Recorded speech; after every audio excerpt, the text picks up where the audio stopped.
Hey, hello everyone, and welcome to another episode of WWT Experts. I'm your host, Matthew Coble, and today I'm delighted we're joined by WWT expert Chris Douglas, who is a product director of Unified Commerce on the digital team here at Worldwide Technology.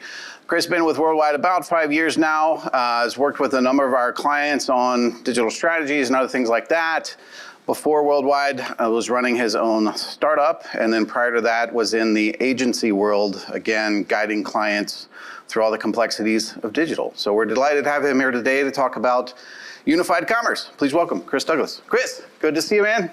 Good to see you as well. Thank you for having me. Always a pleasure to catch up with you. How are you doing? Well. You good? Yeah. Yourself? Doing great. Thank you. It's fun to see you here at our headquarters, and I hope you and the family are doing well, but let's jump right in. So we're here today to talk about Unified Commerce.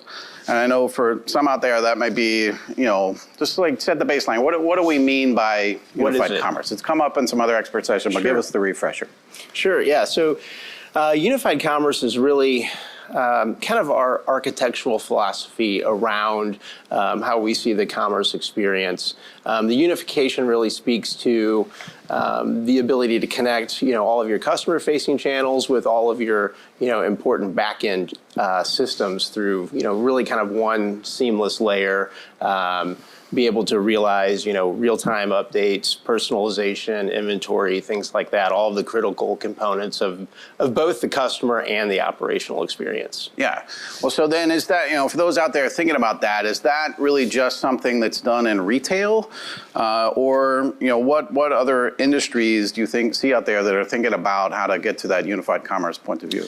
I mean, obviously, retail is one of our kind of key industries, but, restaurants, QSR is also another space where we're very active in this. And it's also, it's really, kind of extremely relevant to any industry, really. You think of banking and finance, the ability to connect, customer experience channels with, all the important other businesses within business units within kind of the banking system, healthcare as well. You figure, you have the patient experience side, but there's also, consent and insurance and payments and things like that. So it's really relevant across a number of industries. And I also think about, potentially media entertainment, if you've got venues, you've got travel, you've got hospitality, really anybody that's thinking about that customer experience and making it great, whether it's in person or digital, that's kind of what you're unifying, right? Yeah, absolutely. Yeah. So, do you see, I'm curious if you got any stories of kind of organizations out there that are doing a good job of this? And maybe it's our clients, maybe it's just other companies you see on the market, like who's doing a good job of unified commerce? Yeah, that's a great question. Obviously we have, we have the industries that we kind of specialize in. So obviously, and you mentioned them, media and entertainment, obviously, restaurant, QSR, grocery is actually a big section of retail that we have a lot of experience in. Yep. I'd say grocery is really pushing the boundaries of unified commerce. They're kind of a leader in the space. I think coming out of the pandemic, we all saw the importance that grocery obviously had, and as a retailer, that's where we all spent a lot of our money during the pandemic. Right. And so, it worked out very well for a lot of grocers. And so now, they're seeing, okay, where can they make changes and really shore up things based on that pandemic experience. So they're kind of leading, if you will, in kind of the unified commerce, conceptual space. Yeah, so if we're looking at, what to do out there, that might be some places to start of some of those industries that are leading the way. Absolutely. Yeah. Well, so I don't know whether clients out there, organizations think about we got to start our unified commerce journey. Is that where the thought comes from, or what are the pain points or the decisions organizations make that sort of lead to that, down that path of getting to that place? That's a great question. Nobody really comes to us and says, okay, I need a full unified commerce strategy, right? Right. It really comes from, one particular area. And we, We use the term unified commerce, as I mentioned. It's kind of our architectural philosophy, but it really is comprised of a number of capabilities that we have here at WWT. It's really our headless commerce experience, loyalty and personalization, the work we do in retail transformation. So you think about everything happening in store from a tech perspective. Mm-hmm. And then there's the MarTech and like growth optimization aspect. And a lot of times, I think businesses, they have a need in one of those areas more than the others, or at least, that's maybe it's the starting point. Yeah, maybe it's MarTech and growth is kind of like the starting point. Okay, we want to focus on this. We know we have, this amount of loyal customers. They're using these channels. How do we amplify that? How do we grow it? And so once we kind of start working within, one of those capabilities, it starts to uncover kind of the path to unification. Okay, what are the other levers that are gonna kind of come next, right? That we're gonna pull next. Mm-hmm.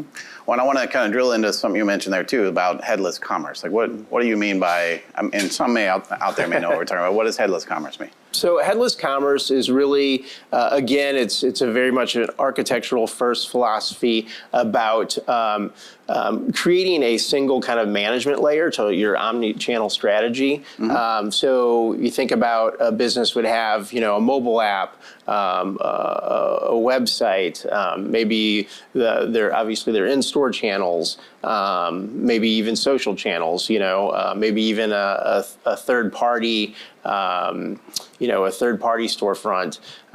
It's giving them the ability to connect all of those through one single management layer. Right. And so that's kind of that headless piece, meaning that, there's the management layer can really attach itself to any channel. So then if, any of those channels could then support transactions, right? I want to have kind of a commerce infrastructure behind all of them. That's the common thing to support. Absolutely. That. And that's, an area that, a lot of our customers are really digging into, not just because of all the benefits from a growth perspective, but benefits in a total cost of ownership. A lot of times, you'd be surprised at, how much cost savings there is to actually replatform to like a headless. Yeah. And I imagine it sort of streamlines operational costs too, right? Absolutely. Have all these different systems, huge part of it. Yep, absolutely. And how does that then connect into you mentioned MarTech, like the marketing technology stack. So I imagine that you're wanting that headless commerce engine to sort of feed into, because that's really driving some of that personalization and customer And we experience. are doing a lot of work in that space right now, actually. It really, that whole headless philosophy really opens up the opportunity for greater personalization, growth opportunities, because now you're able to actually send, both behavioral data and transaction data, to your actual channel experience. So think about the ability to, for you and I to each say, go to a website, and Matt, your experience is, literally when you're looking at the website, you're seeing offers, content, promotions, et cetera, all catered directly to you. Yeah, so cool socks mostly for me, right? Exactly. Yeah, right. I go to that website and I see my socks. So I see the Pac-Man socks. Pac-Man sock, okay. Versus, versus your socks. Yeah. More colorful ones than I'm out there. Exactly. Yeah. I mean, I'm making light of it, but your point's well taken. That we're personalizing things, and so individually, when people show up, it's sort of tailored to what we know about them, right? Yep, absolutely. Yeah. Well, all right. So imagine, if you will, like we've got a new client coming to us, and I appreciate they're not coming and saying like, Chris, we need some unified commerce, but we want to get into loyalty, or want to do a better job with our MarTech stack, or we've got too many sort of commerce engine. We got to, that leads you to think, all right, this organization needs a unified commerce strategy, right? Yep. What do you envision, or how do you counsel clients to kind of structure the overall strategy that they take to getting to that unified commerce place?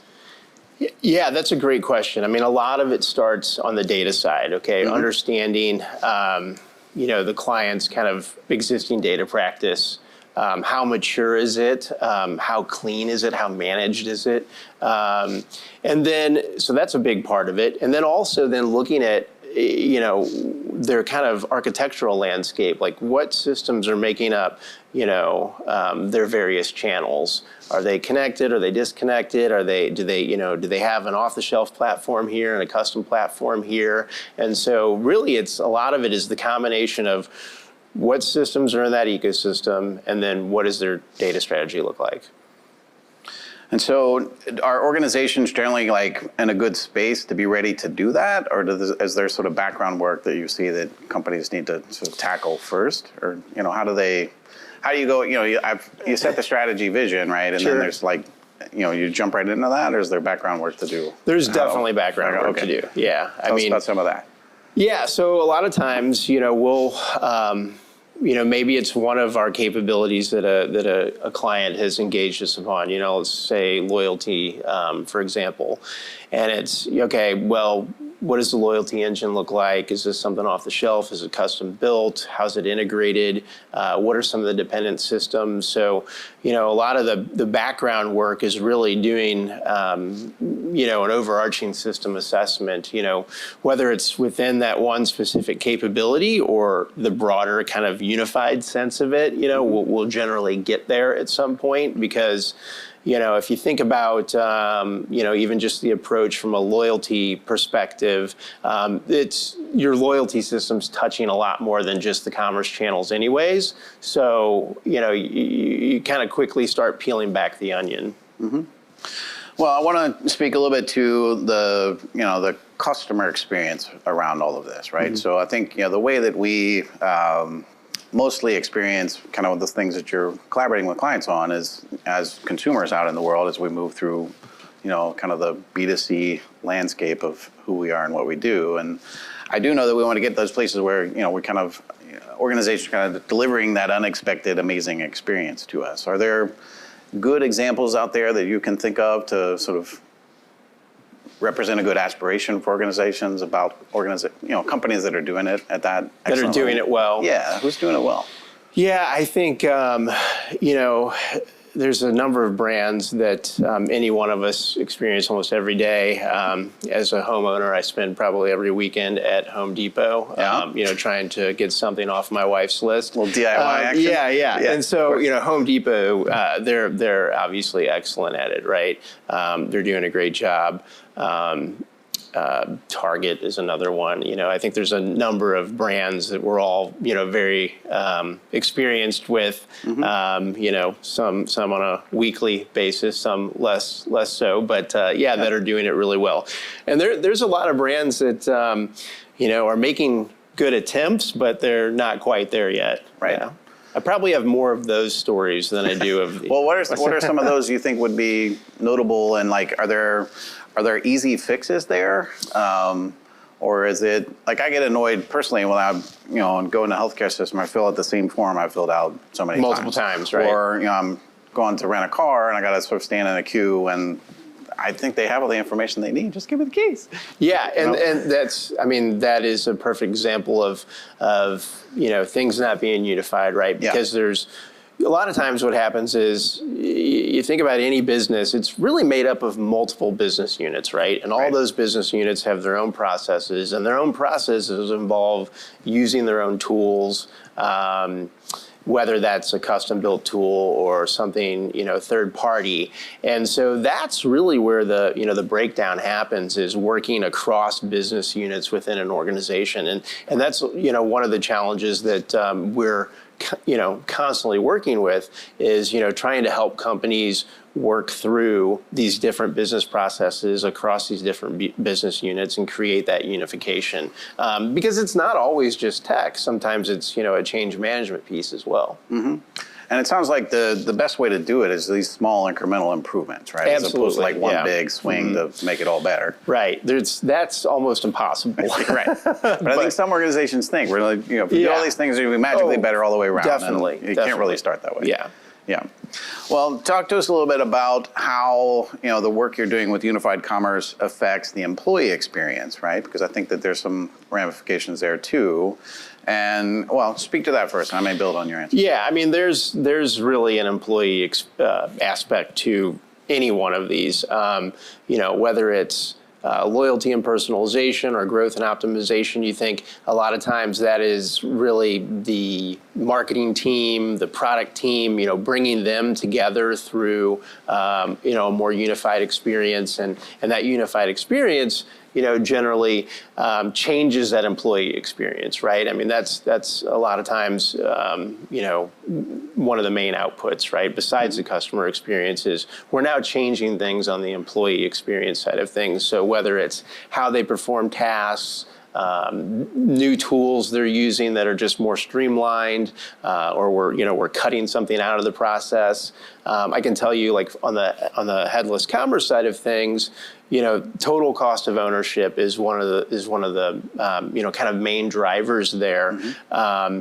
And what that means is the ability to realize tremendous cost savings on the management of a platform, right? With headless commerce, we're able to literally take tasks that maybe some customers had entire software teams helping them build components, right, to now allowing like a marketing administrator to actually go in and make changes to the website or spin up pages and campaigns and things like that would normally cost them a lot of time and money from a lot of other teams. Well, it seems to me, too, that some organizations think like, oh, we'll just make all the digital stuff, the direct interactions with consumers great, and we don't have to worry about the employee experience. Right? Yeah. But clearly, the employee experience is a really essential part of the customer experience. So Absolutely. How do you coach clients to kind of make sure they cover both of those things? Well, I think, and that's a great point. I think a lot of what companies are finding these days is that they're thinking about how to reposition the employee experience or the employee's time around the actual customer experience, mm-hmm. Because it's more beneficial for them to do that, right? It leads to just an overarching better customer experience. You're basically taking a lot of